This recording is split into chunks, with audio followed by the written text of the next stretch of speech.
This week's episode is brought to you by Campaign Refinery, an amazing new email marketing automation tool. Look, in the world of digital marketing, there's a lot to keep track of. We all know this. As much as we're in love with social media and the power of social conversation here at Social Inc. and on the All About Digital Marketing podcast, we are well aware at just how powerful email marketing can be. Email marketing is not dead. In fact, it's never been more important to help you leverage your presence everywhere else into the one channel that you'll own, regardless of what changes Facebook, Twitter, or any other platform makes in the future. I've known the founder, Travis Ketchum, for years, and he's been a past guest on the podcast, episode 15 if you want to listen to it. I've personally used his other products before, and they've been fantastic. The amount of thought that he's put into each and every one of what he's created has been incredible. I'd highly encourage you to try their free 14-day trial at campaignrefinery.com to see what world-class email marketing automation can do for you and your business. Massive thank you to Travis and Campaign Refinery for their support of the All About Digital Marketing show. Welcome to the All About Digital Marketing podcast. The show all about digital marketing. Digital marketing. Digital marketing. Digital marketing. Brought to you by Social Inc., a digital marketing agency specializing in social media and content marketing for brave brands and forward-thinking SMEs. I'm your host, Chris Bruno, and as always, we're here to bring you the most actionable tips, tricks, tools, and insights to help you achieve more when it comes to your digital marketing. Subscribe to the show and be sure to share with a friend if you found something useful or interesting. You can find all the show notes and more information on www.allaboutdigitalmarketing.co.uk. John, thank you so much for joining me today. Oh, my pleasure to be here. So we are living in some turbulent times at the moment, but we're not going to get into that too much. But your official title is Partner at Trust Insights. For everybody who doesn't know anything about Trust Insights yet and they're about to discover, can you give a little bit of an elevator pitch or the intro, as it were, to let people know what you do? Yeah, sure. So Trust Insights, we light up dark data. We're a data science consultancy that works with marketers. So anybody that needs to know kind of which marketing programs are working for them or not, or if you've got tons of data about your customers over numbers of years and you don't really know what path your customers take to get to you, we can help you figure that kind of stuff out. The company was founded 2 years ago with Christopher Penn and Katie Robert. They were both at Shift Communications doing PR and doing a lot of data science and analysis of PR activities. And they finally decided to break off and start their own company. And I had worked with Christopher Penn for over a dozen years on marketing over coffee. So we worked together and known each other forever. And when they broke off on their own, even within a couple months, they reached a point where they're like, hey, we can use some more help in kind of keeping track of business and getting our message out there to everybody. So I jumped over there to help them out. And yeah, it's been fantastic to have a chance to kind of take what was a side hustle thing and make it a full-time job. So it's been a heck of a run. That's awesome. And just for anyone who doesn't know as well, Marketing Over Coffee is, I believe, your podcast. Yes, Marketing Over Coffee. It's a weekly audio program, usually runs about 25 minutes. For most Americans, that's their average commute in the car. So we kind of built it around that, but we just talk about what's going on in the world of marketing and tech. And we always try and focus on stuff that you can put to use immediately. There's a lot of talk on tactics. And then, we've been around long enough. We've been fortunate enough to be able to get to know a lot of marketers. So we have a bunch of authors on now and then too. We've talked to a lot of the big names in marketing. So, but yeah, it's a great opportunity for us to be able to talk with folks who do the stuff that we do every day and kind of share the stories that, your family or your friends have no interest in hearing. I like it because these are the sort of conversations that you and I geek out over, and a lot of other people just look at us and sort of stare blankly when we start talking about these things. So I'm glad to hear there's more people like me. Right. No, that's you totally nailed it. You can only go to so many holiday parties and have your relatives glaze over and not be interested in hearing from you at all, that, you've got to find someplace else to tell these stories, because we have great stories. Marketing is so great in that we can do all these campaigns. We're always trying new stuff and it's succeeding or failing spectacularly. And it's exciting and fun, but yeah, it's hard to share. I think, to be fair, that's probably given me a really good segue into to sort of opening up this conversation. But what you just said there, for me, everything about marketing is about experimentation, right? We are constantly innovating, trying. And like you said as well, you have some amazing wins. And those are the stories that we probably brag about the most. And then, deep down inside, we know that there's been some epic failures. But again, it's all about the learning and stuff. So for everyone listening, and especially for small to mid-sized businesses, how important the experimentation process is, and why is it so important from your point of view in terms of understanding the data and understanding what works and what doesn't? Would you mind talking a little bit about that?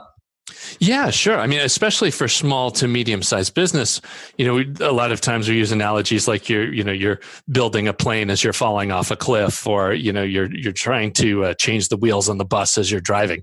In smaller organizations, you only have so many funds to work with, and so your ability to find the marketing and sales things that work as fast as possible can make the difference between survival and failure. I mean, it can literally make all the difference, and so. Then layered on top of that, though, you've got human behavior where people are irrational. You can't just find one way to market or advertise and have that work for the next 10 years. I mean, you're constantly having to change and refine and move to where people are and speak to them in terms that they want to hear about, and just constantly move and adjust. So yeah, it's a never-ending process. There's just so much that you can do and so many different places to go, but you need to have a plan for, okay, we can do these, there's 20 different options we could do to try and get new business in the door. Let's pick 3 of these and test them out and see if any of these actually work, and then adjust as we go. And, hopefully again, you manage to crack the code before the pile of cash is gone. I think it's really important because from my side of it, I bang this drum a lot, and I'm always really excited and happy when guests actually end up speaking about the same thing. And it is very much that, identifying your strategy, what it is that you're trying to achieve, and then saying, right, I'm going to try these 3 things, for example.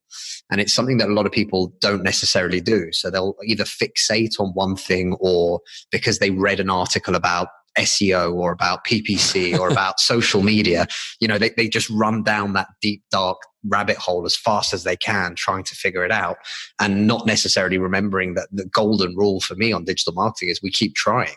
Like, we don't know what's going to work, and with the best will in the world, and I think I have a follow-up question for you after this one, but with the best will in the world, we don't always get it right first time, and sometimes we're shocked actually by the results that we get. And this is something I'd love to know from your side. Have you experienced this before, where the thing that you thought was going to work well maybe hasn't performed as well, and something that you thought of as a bit of an outlier has ended up doing far better? Oh, yes, absolutely. I mean, that happens all the time. And there's a couple different really critical points for that. One is, a lot of times people make the mistake of just doing 1 or 2 things. Like, a good example is videos. People will be like, okay, let's make some videos. Well, they'll make 1 or 2 or 3 videos. And what I found over the long run is you go and you make 12 videos. And, instead of making 1 40-minute video, make 12 1-minute videos. And the insane thing is, you may have those sitting out there, and just suddenly a year and a half later, one of them will go crazy and start to get all kinds of action. So it's, you can put all this stuff out there, but you kind of never know what's that magic intersection of, the zeitgeist, whatever's hot right now, and, when does it finally hit that one person who can share to 10 people who, because where it finally caught, it can take months and months for that to happen. The other thing with that is that there's, I've done a lot of stuff talking to the authors of Traction, Justin Mayers and Gabriel Weinberg, and they've done actual research into startups and smaller companies, and found that when you do this thing of picking 3 channels and you pick one that's the winner, once you find one that does work, you do have to continue to drill way down in, because there's economies of scale and a learning curve. So let's just say you find that Facebook ads kind of work for you. After 6 months of doing Facebook ads, you're going to know so much more that you're going to even increase your ROI further. You're going to do better than anybody else who's just been doing it for a week or 2. And you can continue to mine and get better results by really specializing in the stuff that works. I think it's really important that as well, because everything that we do in digital, and actually one of the things that really pulled me in at the beginning of my career in marketing, was all about that. It was the data side of it. I found it amazing that I could spend hours looking through to understand where people came from, how they were accessing, what it was that they were looking at, what pages, and that information today is almost endless. And this is what you guys do for a living. But literally you can dig so deep nowadays that there is no real reason to be able to say or to justify not knowing what is and what isn't working, right? Yeah, absolutely. I mean, it's interesting. It's a double-edged sword in that a lot of folks, because I'm in the same boat. I mean, I came from a direct marketing background, back in the days of catalogs and that kind of stuff. And you can make the mistake of only looking at it from a direct marketing point of view. It's like, okay, so we did this email, we got no action in these 2 days, so it's obviously a failure. You do have to look at also over the long term, because you may find campaigns where, it didn't deliver any results in the first week, but now as we look back over the past 18 months, we find that 20% of the business came from that, because it did manage to generate awareness. It didn't actually generate action. So it's you do have to kind of take a long-term look so you don't miss. You don't want to get caught in a race to the bottom for clicks, I think, is really the big part of that. You want to be looking across the board and over time as to what really works.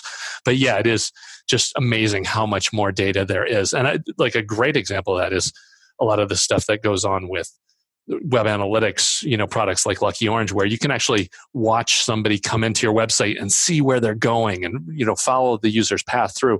And you can just learn so much. I mean, in the past that was limited to companies that could afford to set up a focus group with 10 people to bang around the website and spend days doing this. And now to just be able to go in and be like, oh yeah, look, everybody comes in and they're looking for the pricing button and they don't realize it's over here. If we put it over here, we can double our conversions. It's just amazing to have that kind of stuff where you can make a huge difference without too much effort. It is. I agree with you completely. And the depth. So obviously if you're a little bit of a geek, and you enjoy the data side of it, then you can really go down some rabbit holes, right? We've all been there because we enjoy it, but you start to really drill deep and you're like that. No, I need to know, like, over the last 3 months, what has the difference made when I change things, or what are the differences on the split testing that we did, and how that kind of actually impacted what people were doing whilst they were on the site.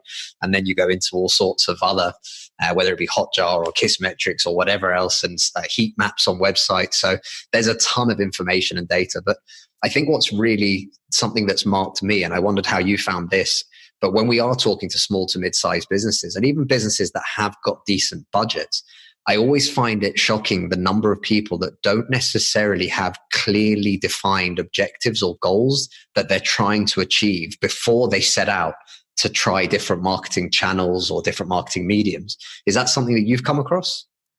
Yeah. And as a matter of, unfortunately, we've had it backed up with data too. I think there's the CMO survey that comes out twice yearly. I think we're just appalled. It's I think that the last run, it was something like 34% of CMOs are making decisions, based on no data whatsoever. And then even for the other 2 out of 3, it's a sliding scale of how much data do they have, and are they just kind of using it to figure out whether to throw a rock, in front of them or behind them, or can they actually dial it all the way down into what channel and what people to hit? So, yeah, there's a lot of structural problems with that. I think the biggest one is just churn and level of expertise. So many companies, a marketing person comes in and they'll set a bunch of things up. And if they do a lot of interesting stuff and great things, 4 months later, they're getting their salary doubled by jumping to some other company. And then the next person comes in and sets up the same stuff. And it's not uncommon for us to go into companies and find, 2 or 3 instances of Google Tag Manager set up, and none of them working right. And, even a couple of SaaS products that they don't realize that they're paying monthly for and nobody's using. So, pretty much anybody in the marketing space that is just kind of doling out dollars on a whim has got a lot of work to do. But, the good news is it's not difficult. As you talked about with, Pareto does apply. Like, you can do some basic, simple things to get your analytics in order that can at least give you some actionable results, in a short order. So on a very basic scale, and again, I'm talking mainly for our audience in terms of small businesses and stuff like that, but the very, very basics, if you've got a website, Google Analytics, right? For us, at least anyway, when we're talking to clients at a very, very minimum level, Google Analytics starts to give you some insight as to what's happening on your website. Social media, you've got Facebook Insights, Twitter Analytics, you get some basic information, and actually, even Facebook and Twitter, you can dig deeper into. But these are like fundamental steps, right? Nobody should be having a website up for their business and not at least taking some time once a month, once every 6 weeks to look at this information to really understand what's going on. Oh, absolutely. Yeah. That's always where we start. That's the first thing that you want to jump in and get going. And we would love to see that you kind of get everything up and running, and you've got Tag Manager running. So it's running across all your different properties, and that you've got, your goals built, you're taking full advantages of goals across every channel, but it doesn't have to even be that comprehensive a look. I mean, even just having GA set up across your main site so you can see the traffic.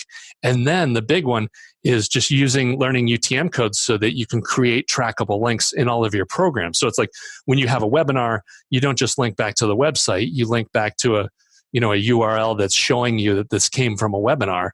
So then at the end of the quarter, you can go in and look and say, oh, okay, look, we got 10% more traffic because we did this webinar. You can start to have an idea as far as what's bringing people in the front door and what's working. And that's where, anybody can at least, jump in and get started with that to get a better idea of where the business is coming from. What would you say are the biggest KPIs that small businesses should be focused on? And I know obviously this is going to be relating to strategy, relating to their goals and their objectives as well to a certain extent. But from your point of view, what are the basics that, most small businesses should be paying attention to? Yeah, that's a great question, because, it's, in a perfect world, you would just have your customer acquisition cost and their lifetime value, and, that would be it. You'd be golden, right? You'd know what it takes to get somebody in the door and how much they're going to be worth. And then how much, you can afford to spend to get them to become a customer. And it's that easy.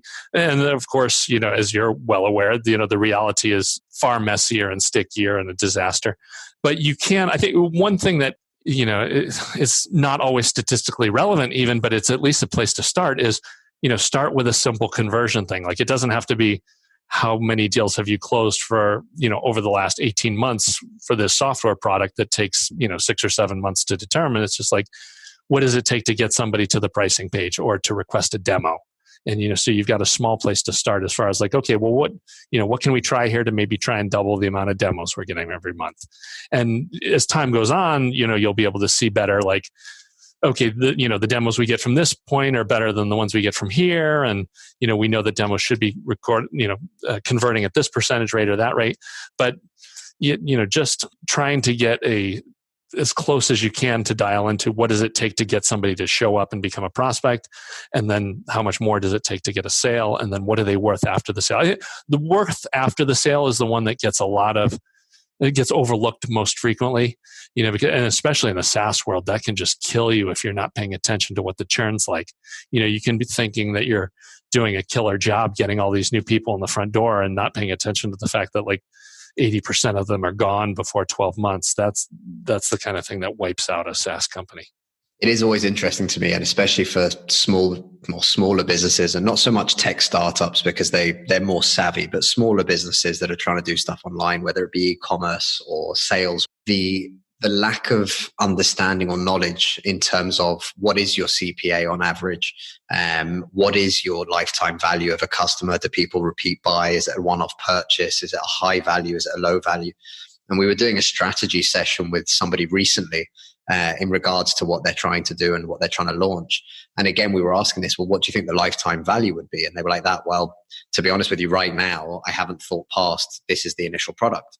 And it was like, okay, cool. Well, let's start to look at that as well. Because obviously, if you're thinking this turns into a monthly subscription product, if this turns into a yearly subscription product, even if this is something that, you should regularly do, you're recommending that you do this once a year, once every 6 months, whatever it might be, then you have this repeat business and this repeat possibility of actually having an increased lifetime value as opposed to knowing exactly where you're at. But the second question that really sort of hit with them, and I remember them actually replying to me afterwards, but I said, what's your margins on the product? And literally they were like that, you're the only agency that's asked us this so far. And I said, that's really interesting, because from my point of view, how can we even start to guess how much we can spend per acquisition, for example, and what sort of numbers are you targeting without knowing what you're going to actually make off the sale? So I found myself almost doing, I don't want to say economics 101 or business 101, but it was kind of like, I'm sorry that these other agencies didn't bring this up. But from my side, unless we know what you're playing with and what kind of numbers are going to be acceptable, I'd find it really hard and uncomfortable to go forward and say, right, let's spend £10,000 and find out that it costs you 5x what you're going to make every sale. Yeah, absolutely. Isn't it amazing how that doesn't get factored in? And I think, I don't know, it's going to be very interesting because we're kind of at this point where things are really wonky in the economy. And for the past, 10 years, there's kind of been this SaaS idea of like, well, it doesn't really matter how much money we lose per customer, because if we just get to a point where we have enough customers, we'll be able to go public and everything will take care of itself. And I mean, that definitely doesn't work for any company that's not considering to go public. I mean, I don't know, I've just been laughing about Scott Galloway had a funny story about one of these companies that was doing direct-to-consumer mattresses.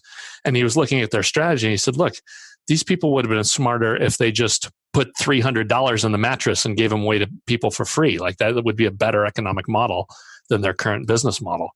And so, yeah, good on you for, getting the client to kind of pay a little bit more attention to, how much are they going to be able to make over the long run? Because, yeah, that totally influences kind of the degree of, are you going to have to spend $500 a lead to get them in the door? And so you need to be making personal calls, or can you, spend, $5 a click and do this all automated? I mean, it totally changes your approach to how you're going to do it.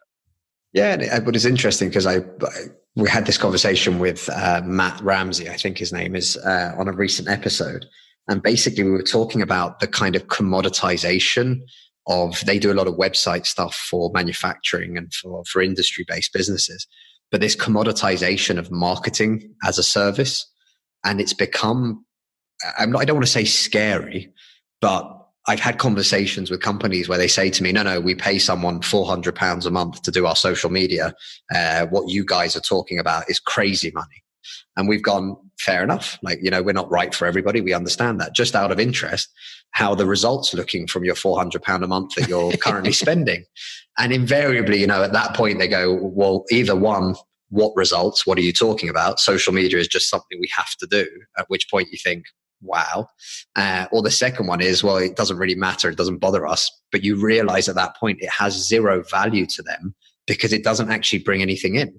They're basically paying somebody to write tweets and schedule them for them with no goal in mind, with no actual actionable results from it, and an overcomplication of, vanity metrics, which really don't matter to a business. Because like you said, the only thing we're really interested in, how much did we spend? What's the cost per acquisition? And what's the lifetime value? Is this making us money?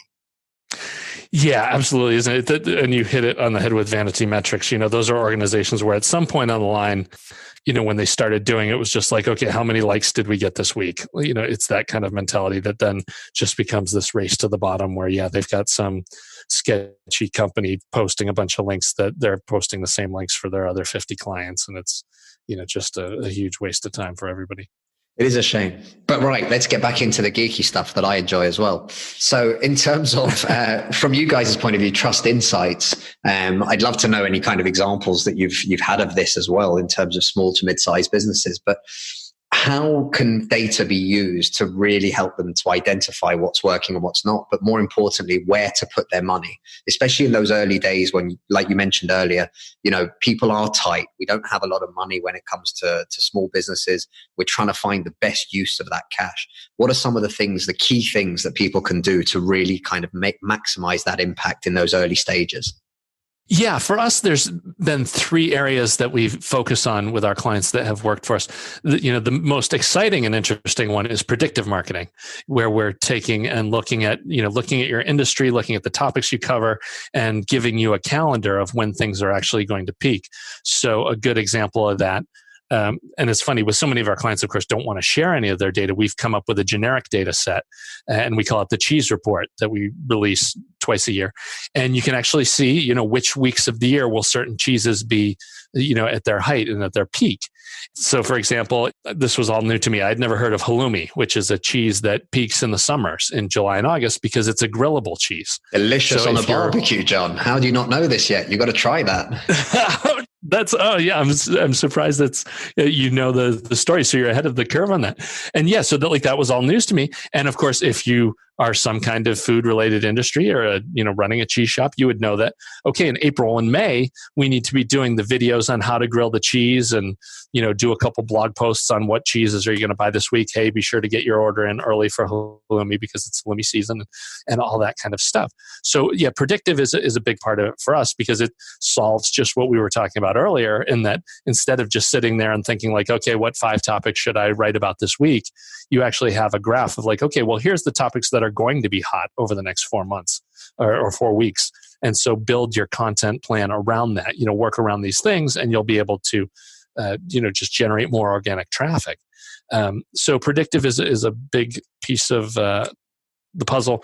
The second level for us is just data mining and data analysis, being able to look at both your customer data that you have and data from third-party services outside of your organization to find commonalities in your prospects or your customers. So a good example of that is we found for a client that was doing a lot of church-related things that actually there was a huge preponderance of pet owners, and in fact, dog owners specifically. So we found out that, hey, if you take all of your ad campaigns where you're just spending, straight out the door with little segmentation, if you take and target dog owners, make that part of your part of the distribution of the ads, you actually will increase your results by 10 to 20% because we just know that there's a better chance that they're qualified because they have this characteristic.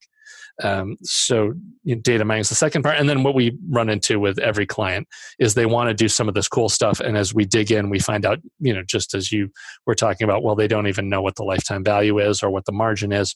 So there's a lot of work to be done and, maybe getting the email vendor data over across to CRM so you can better track results and get a better view of attribution and what's working. There's always infrastructure stuff that needs to get done.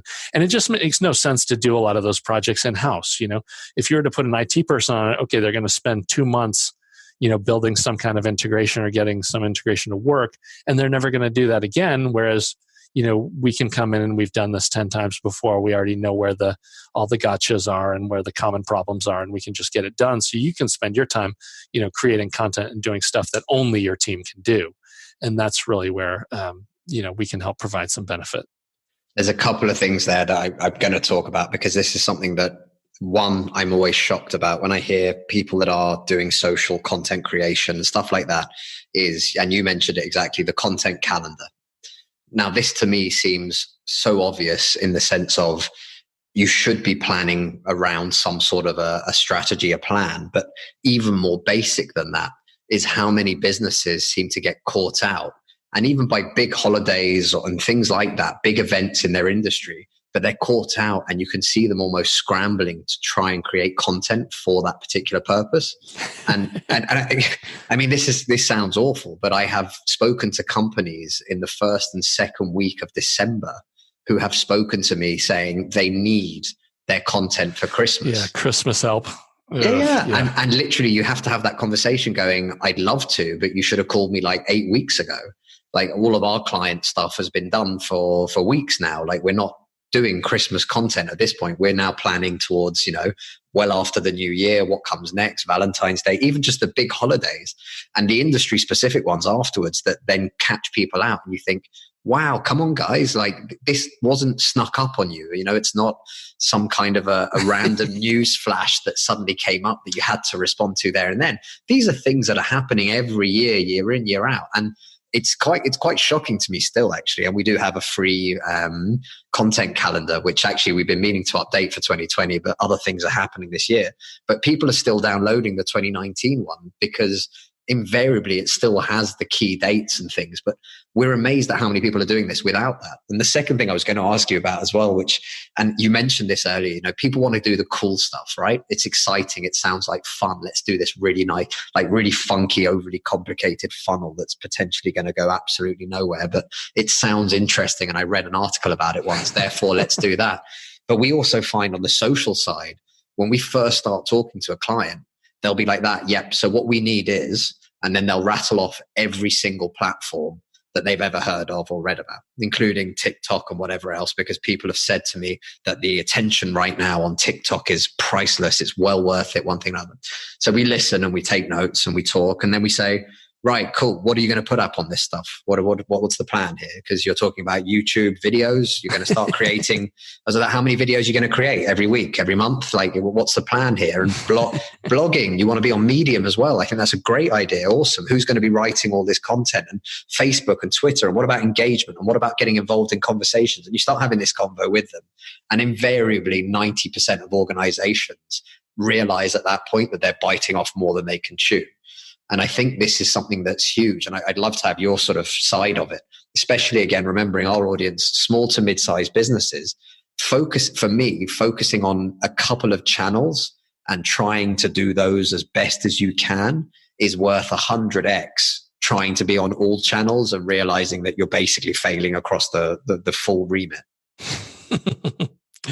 Yeah, exactly. Failing at all of them. No, it is totally overwhelming. And I mean, you have to feel for the smaller medium business owner, because it's obviously totally overwhelming. I mean, most of these small to medium business people, the executives are the folks that have started this company. So they're either great software developers, or they're great at running a restaurant, or, just doing SEO is absolutely nothing that they know anything about or have any interest in doing. And so it's completely overwhelming. And so, like you said, they do kind of first resort to the okay, give me a little dash of everything, not realizing that, that's the fast path to mediocrity and failure is, if you've got $10,000, sprinkling $100 all over the place is just not going to do anything for you at all.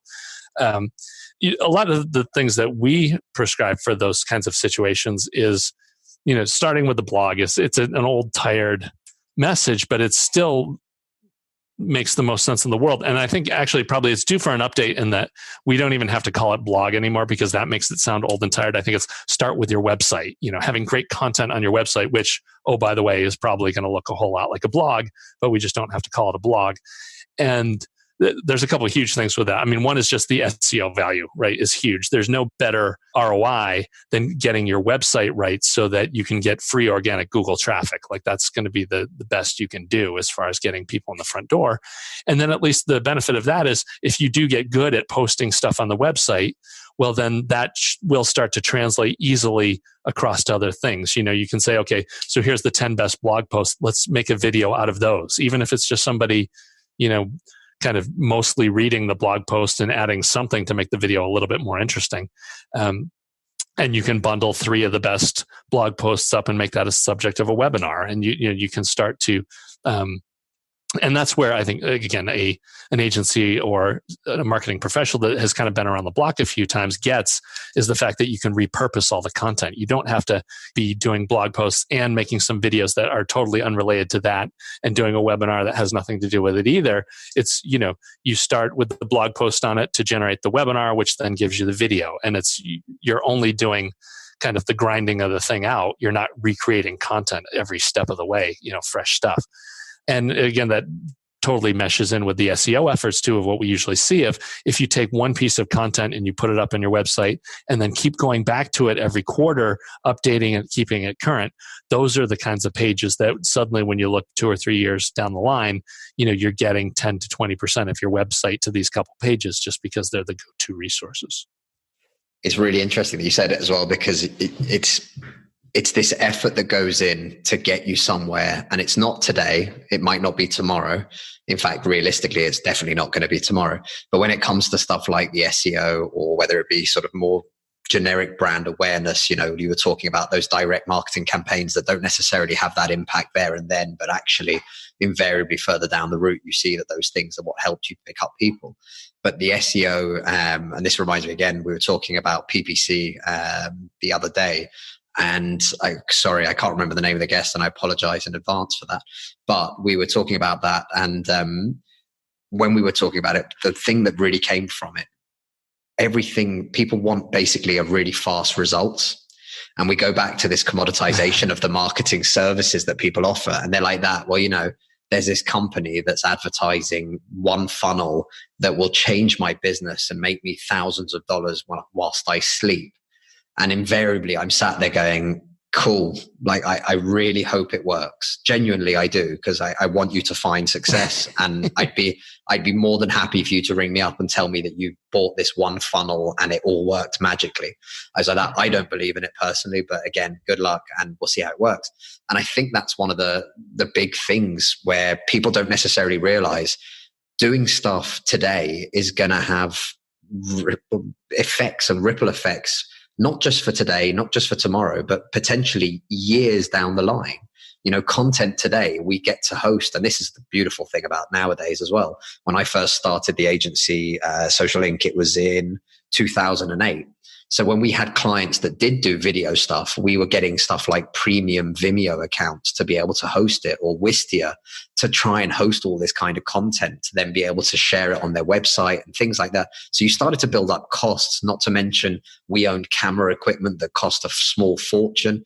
Today, you can literally go live on an iPhone, on Facebook, and that's it. That video is hosted for you free of charge forever and ever and ever, which is an absolutely beautiful thing.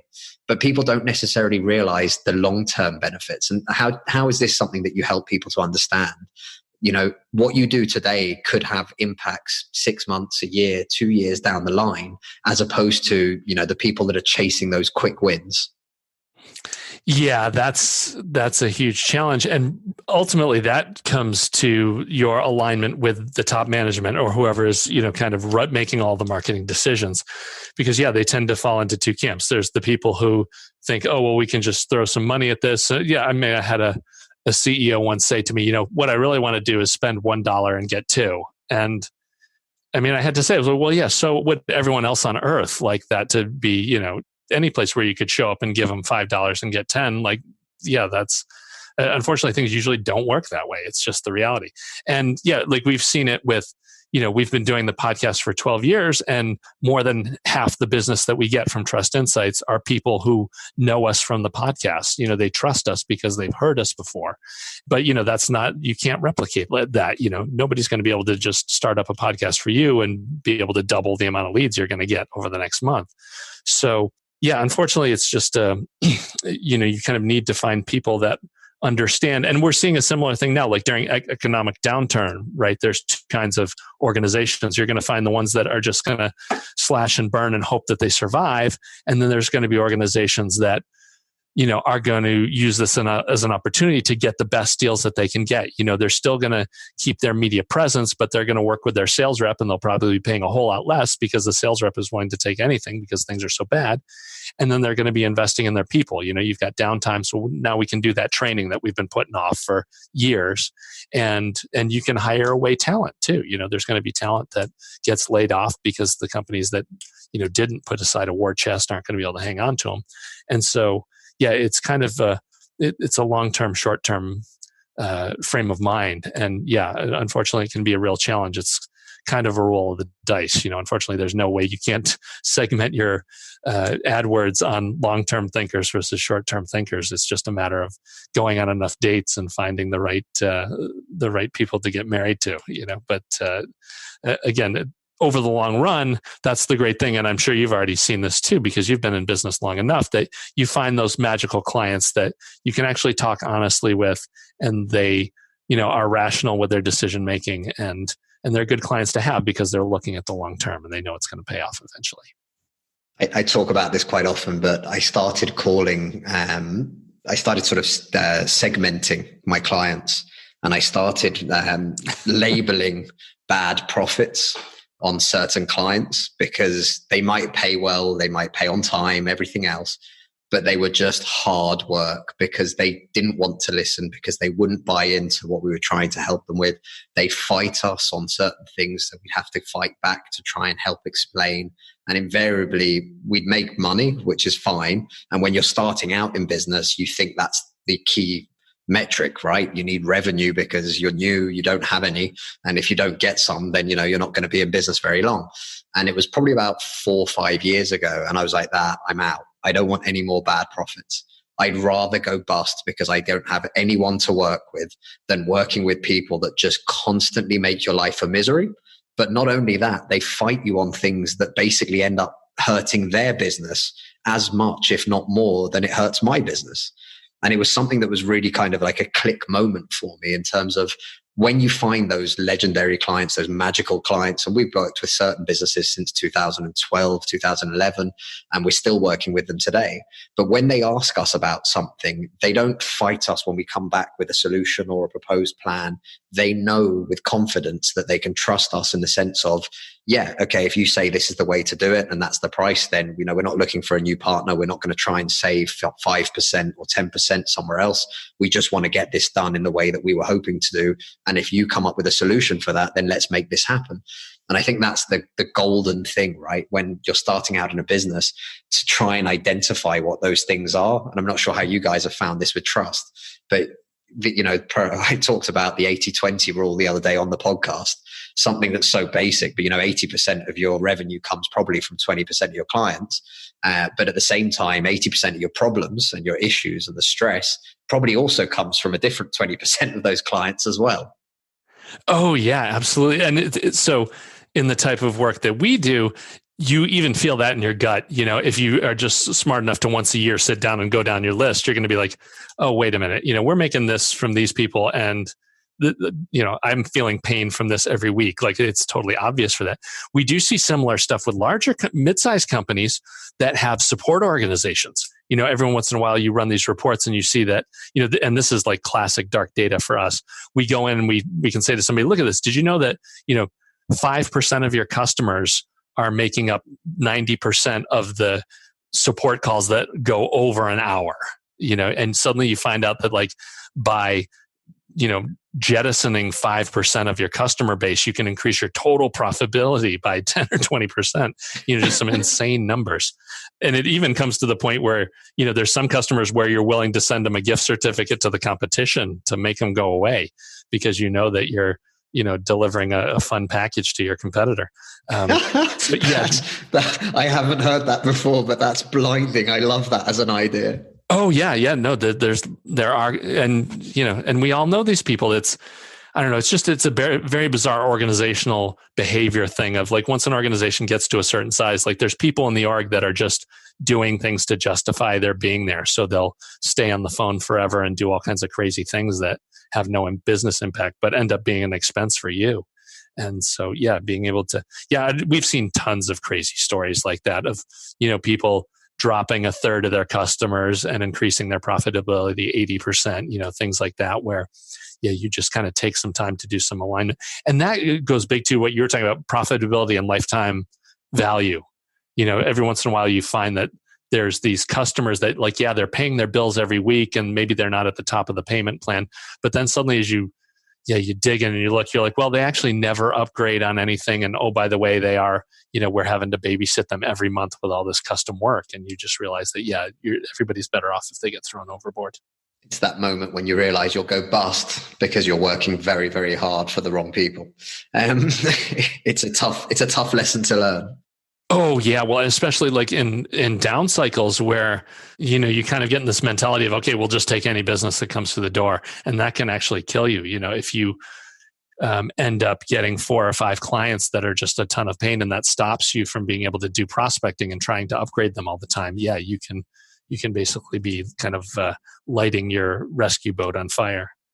Okay, John, before we wrap up, what's the biggest tip or piece of advice that you'd give to any small to mid-sized business that's listening right now? Oh, try and get to a point where people are coming from. And I guess the easy one with that is make sure baked into your process somewhere at some point you're asking people, hey, how did you hear about us? Where did you come from? Like that just needs to be ingrained in your culture that you're going to try and capture that data. And even if it's on a chalkboard in the back, when the waiters are out there, if they can ask that 5 times a night and you can have a scorecard in the back to give you some kind of data to give you a better idea of where business is coming from, that will pay off huge in the long run. I love it. John, thank you so much for taking the time to talk to us today. And I'm looking forward to probably ending up catching up with you again some other time to talk even more in depth about some analytics and some more geeky stuff. Oh, that sounds great. Yes, I'm always up for talking marketing geek stuff and the latest tech. So it's a pleasure. Thank you very much. The All About Digital Marketing podcast is brought to you by Social Inc., a distributed digital marketing agency specialized in delivering results through online campaigns. Whether it's content marketing, social media marketing, online advertising, or web design, we've got you covered, from strategy through to delivery. If you're struggling with your digital marketing, get in touch today by simply visiting www.socialinc.co.